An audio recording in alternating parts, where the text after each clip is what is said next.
Manhattan Criminal Court, 100 Center Street. 2:47 p.m. Thursday, September 20th, 1962. The air in courtroom 6B carries the particular stench of institutional power, floor wax mixed with stale coffee and the metallic tang of fear that seeps from men awaiting judgment.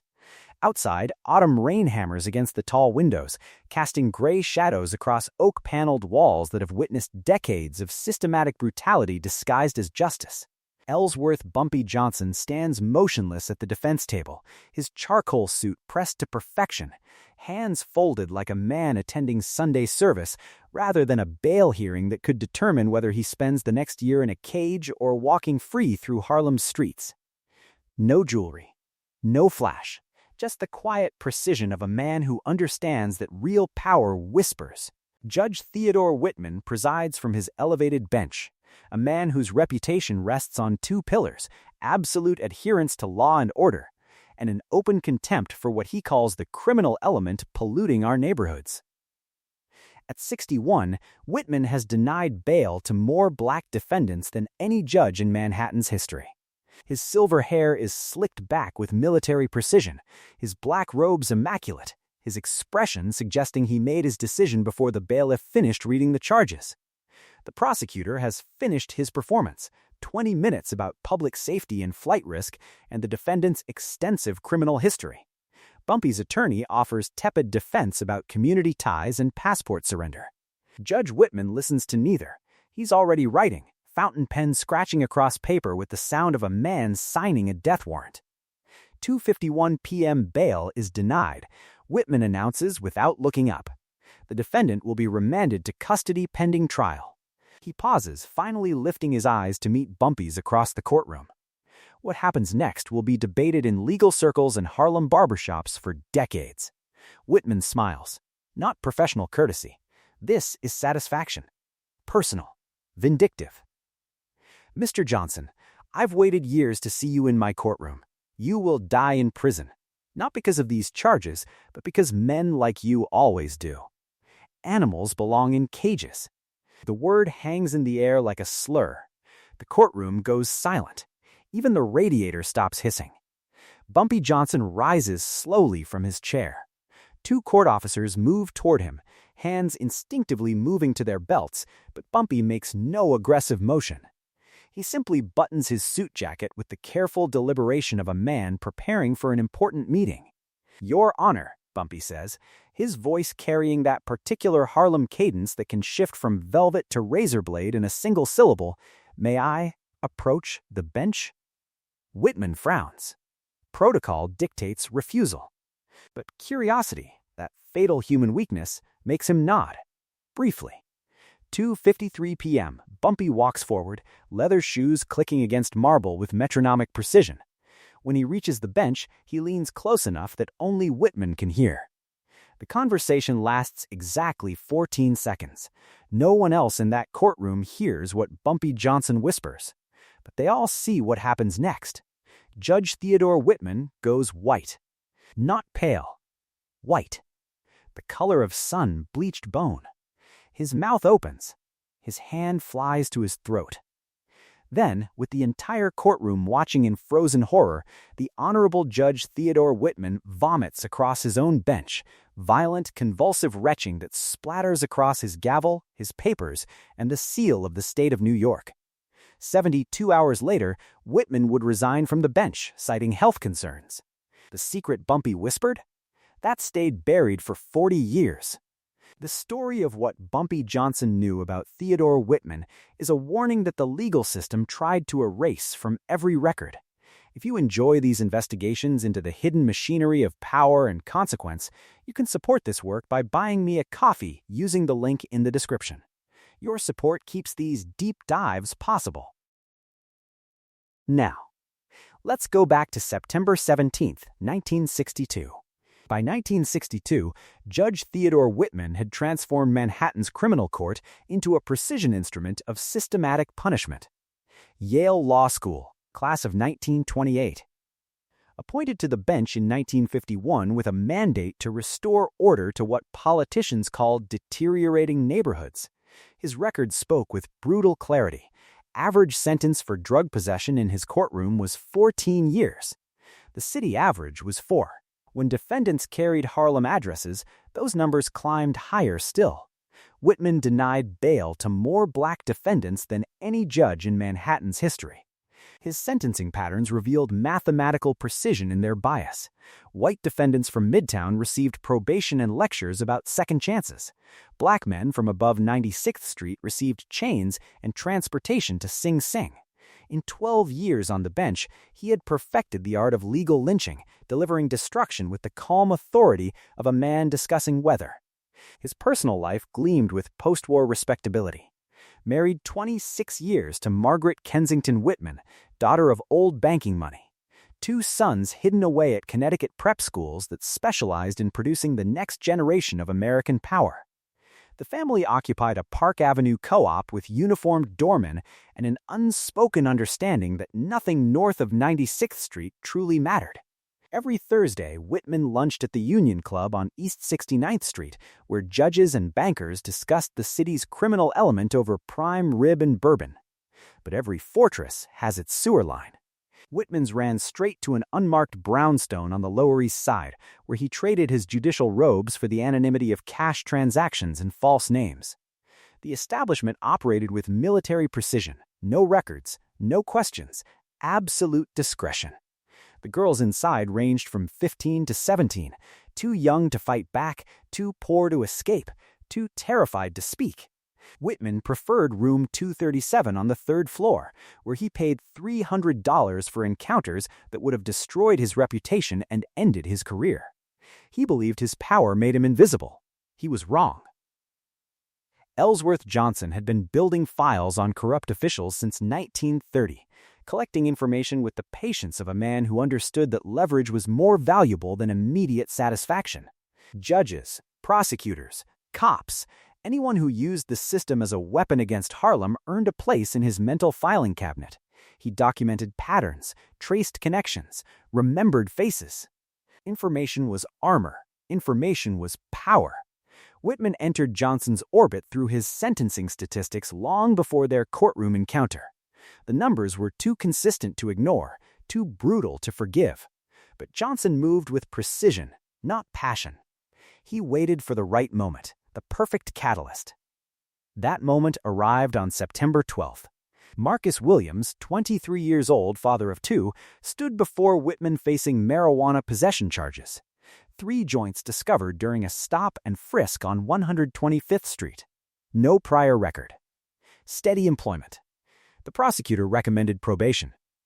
Whitman studied Marcus with the expression of a man examining something distasteful, then delivered his verdict, 15 years hard labor. As Marcus collapsed and his wife screamed from the gallery, Whitman leaned into his microphone with a sneer that would seal his own fate. Your kind breeds crime like animals breed disease. This court will not tolerate contamination of decent neighborhoods by Harlem's criminal class. But Johnson didn't need to wait anymore.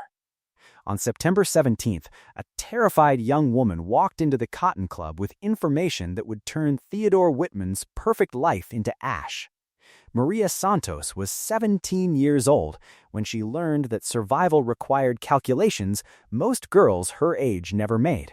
Born in a crumbling tenement on East 110th Street, she became the family's primary breadwinner when her father disappeared and her mother's lungs began their slow surrender to tuberculosis.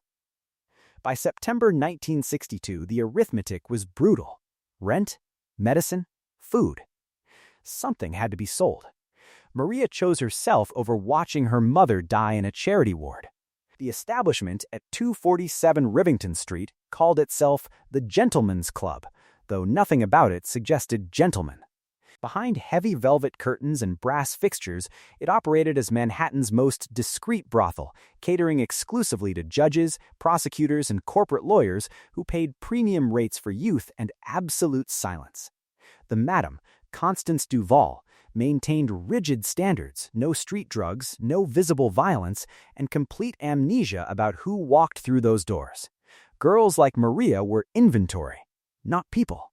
Whitman visited every Thursday evening, always requesting room 237 on the 3rd floor. He paid $300 in crisp bills, insisted the lights stay on, and demanded to be addressed as Your Honor during encounters that left Maria's wrists bruised and her throat raw. His particular appetites required terror to function properly. He whispered about his judicial power while his hands tightened around her neck, tears streaming down his face afterward, not from remorse, but from some twisted emotional release that frightened her more than the violence itself. The recognition came suddenly. Maria was riding the subway home when she spotted a discarded copy of the Daily News on the floor.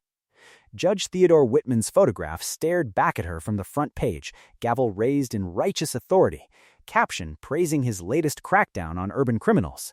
Those were the same eyes that had watched her in room 237, evaluating her like evidence. The same hands that signed harsh sentences had left fingerprint bruises on her throat. But it was the physical detail that would matter most. On Whitman's left shoulder, just below the collarbone, Maria had seen a distinctive crescent-shaped scar, puckered and pale like an old knife wound. He never explained it, never imagined it could identify him.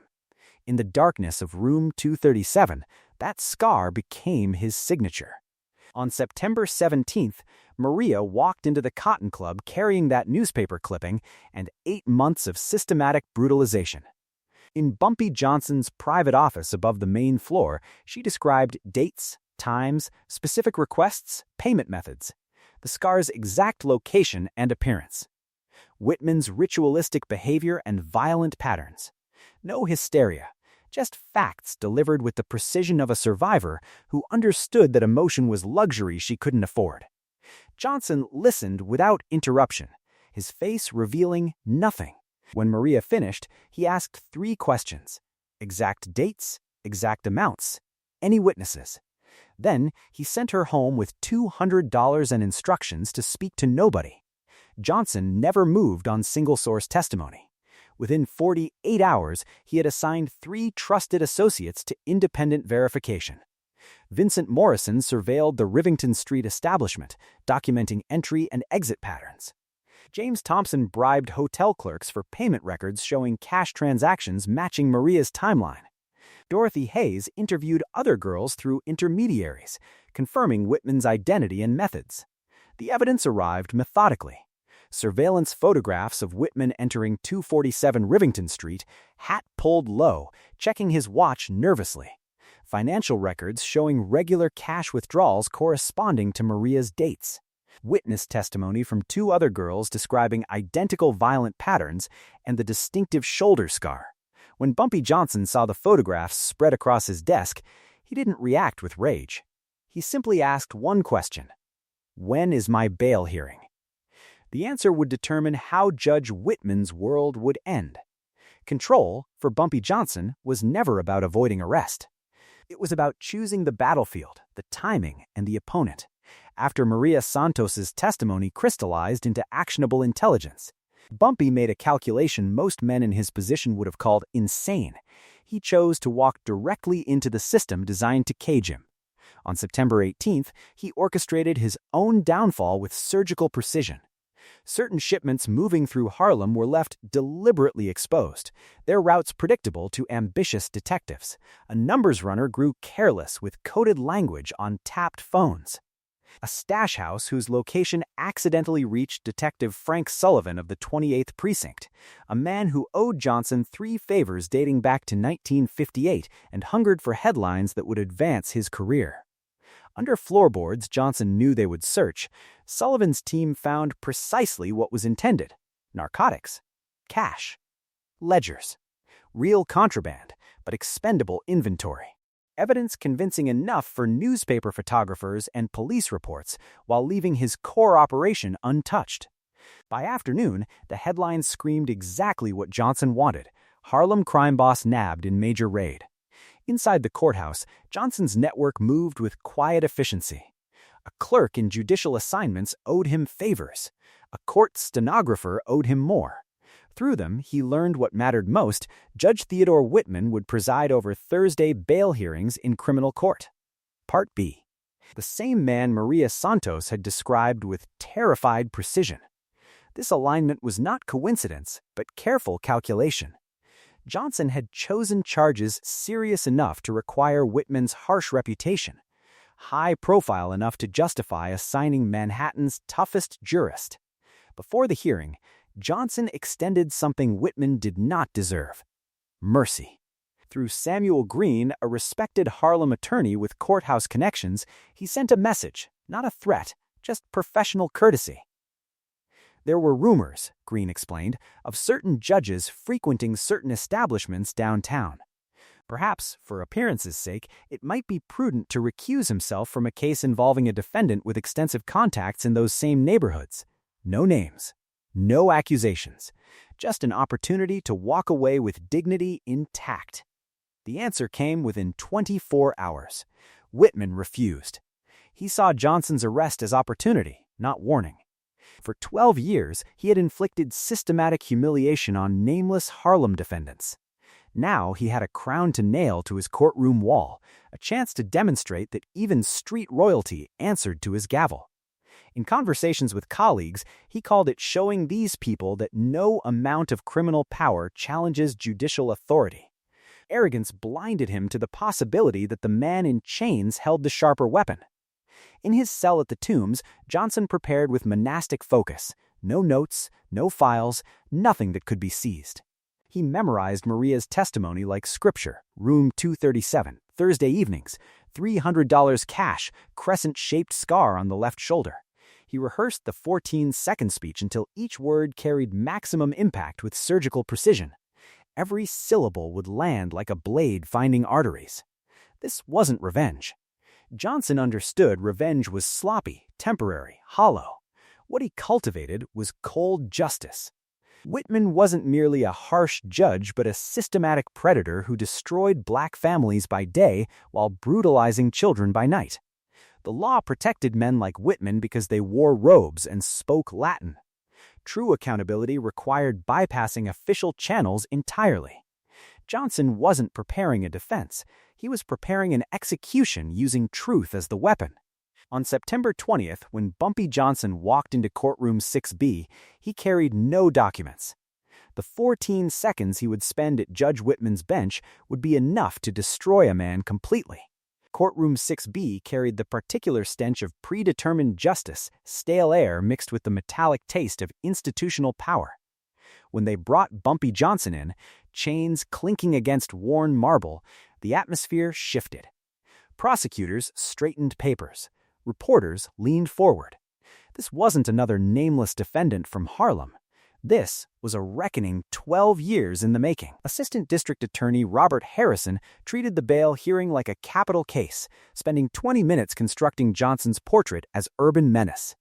He spoke of systematic criminal enterprise, community infiltration, and demonstrated capacity for witness intimidation. Every phrase was calculated for maximum impact on Whitman's prejudices. Harrison concluded with the words that always resonated in this courtroom: this defendant represents everything that threatens law-abiding citizens in our city. Johnson's court-appointed attorney, Martin Levy, offered defense that sounded defeated before it began. Community ties, no passport, willingness to surrender travel documents, 7 minutes of obligatory performance, his voice carrying no conviction, his posture suggesting contractual fulfillment rather than genuine advocacy. Everyone understood the mathematics. In Whitman's courtroom, facing these charges, this wasn't legal representation. This was ritual preceding inevitable judgment. Whitman listened to neither argument with genuine attention.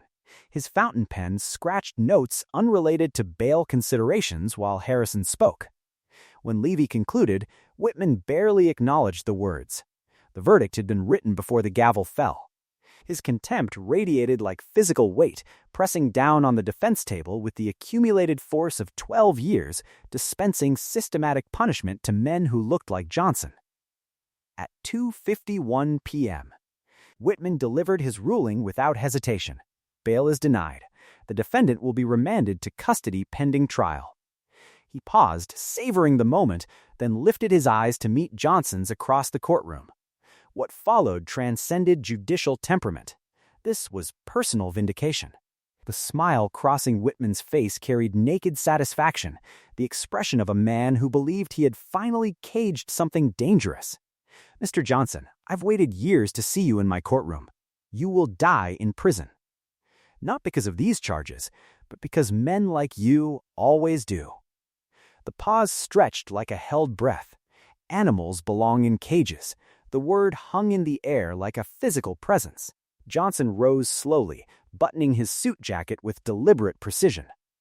Your Honor, may I approach the bench? Protocol demanded refusal, but arrogance and curiosity formed lethal combination. Whitman hesitated, then nodded, briefly. Johnson walked forward, each footstep measured and precise. At the bench, he leaned close enough that only Whitman could hear. His voice carried no emotion, just cold delivery of information that would detonate a life. Room 237, 247 Rivington Street. Maria Santos, 17 years old, the crescent scar on your left shoulder. I have photographs, receipts, and witnesses. Grant my bail, or tomorrow the Times gets everything. 14 seconds. That's how long it took for Theodore Whitman's universe to collapse into singularity. His mind processed the catastrophe with horrifying speed: career annihilated, marriage destroyed, sons humiliated, criminal charges for statutory rape, prison where judges occupy the lowest tier of inmate hierarchy.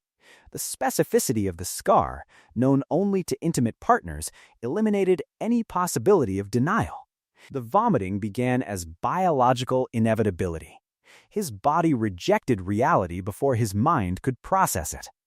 Violent, convulsive retching splattered across his bench, his gavel, the seal of New York. Court officers rushed forward. Johnson stepped back calmly, allowing himself to be led away without resistance. The power dynamic had inverted completely. In the holding cell, Bumpy Johnson sat perfectly still, waiting.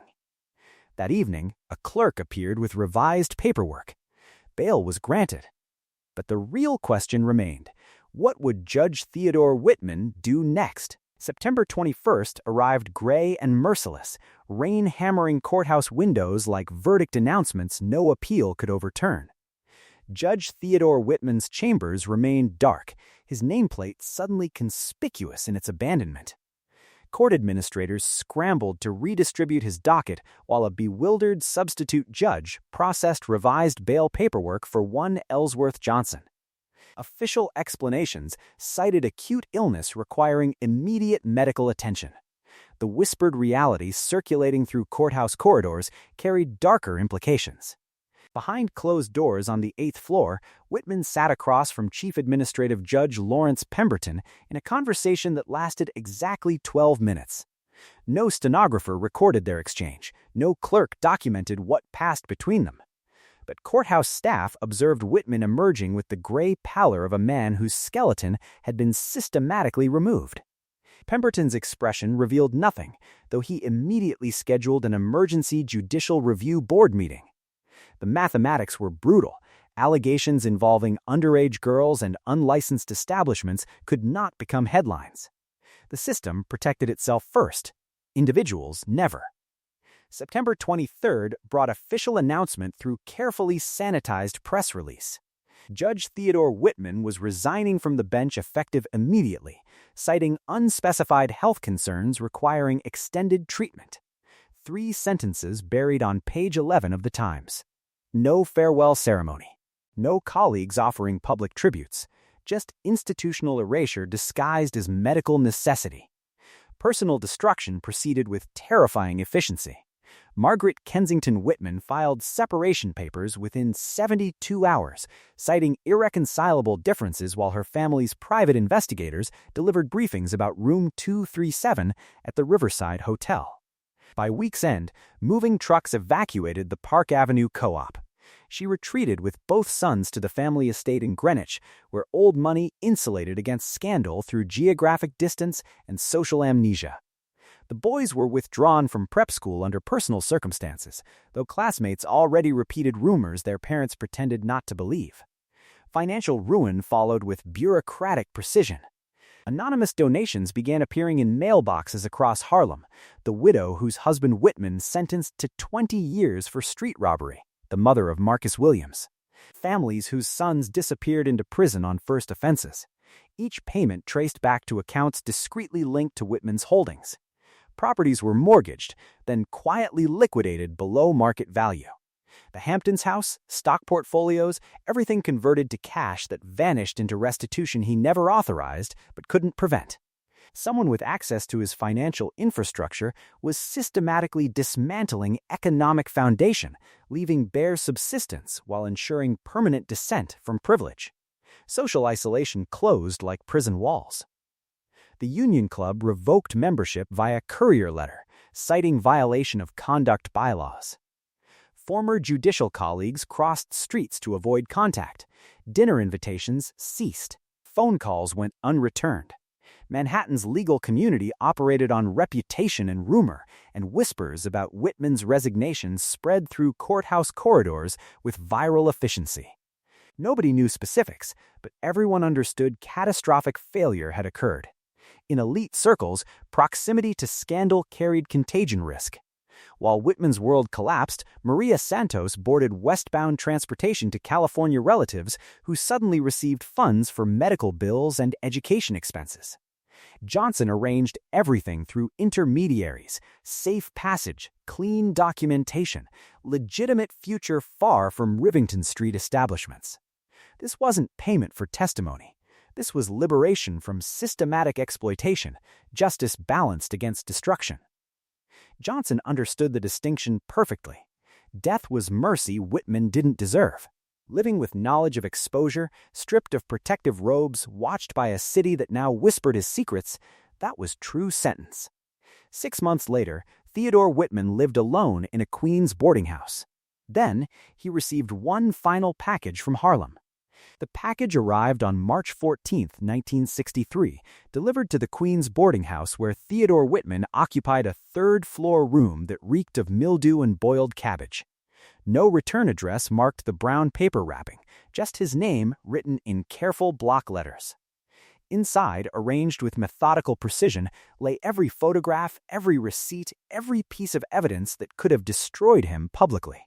Surveillance images of him entering 247 Rivington Street. Hotel payment records bearing his handwriting. Maria Santos's sworn testimony. Everything that had hung over him like an executioner's blade for 6 months returned intact. Beneath the evidence sat a single white card with 4 words typed in unforgiving black ink. Debt paid. Stay gone. Whitman's hands trembled as he understood the message's true brutality. This wasn't forgiveness or closure. This was demonstration of absolute power. Johnson was returning the weapon that could destroy him to prove he no longer needed it. Whitman was already destroyed. The threat wasn't the photographs anymore, it was the memory of 14 seconds at a bench where power evaporated into vomit and shame.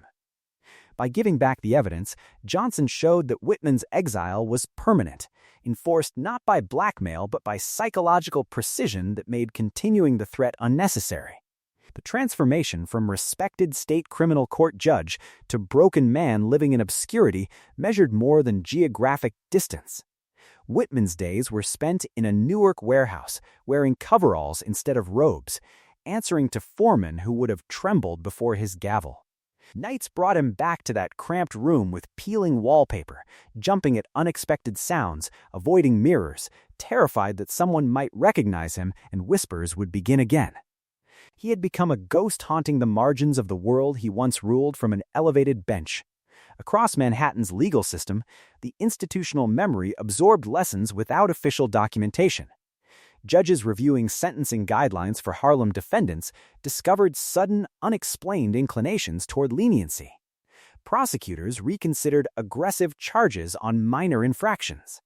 Police captains hesitated before authorizing raids on certain establishments. No memos circulated, no meetings addressed policy changes. But courthouse corridors carried the unspoken understanding Theodore Whitman had been untouchable until he wasn't. Someone had reached inside the protected circle of judicial power and rearranged a man's life without firing a shot. Johnson's philosophy operated on principles most couldn't comprehend. He didn't kill Whitman because death was escape, final rest from consequence. Living stripped of status, forced into obscurity while the world continued without acknowledgement, that was true punishment for a man whose identity rested entirely on authority and respect. Every morning Whitman woke in that boarding house represented another day of systematic humiliation, another confirmation that Johnson's mercy was more terrible than his violence. This embodied the protection principle Johnson lived by. He saw himself as Harlem's shield against a system designed to destroy black families through legal mechanisms. When official channels offered no accountability for judges who weaponized courtrooms, alternative enforcement became necessity. Far from Queens boarding houses and Harlem streets, Maria Santos walked across a California college campus. Her mother received treatment in clean facilities. Her past in room 237 faded into memory, replaced by textbooks and possibilities.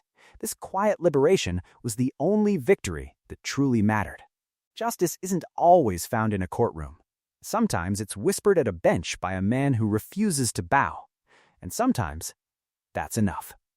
November 1963 brought harsh winds sweeping down Lenox Avenue, but Ellsworth Johnson moved through Harlem streets with the unhurried confidence of a man who owned every inch of pavement beneath his feet.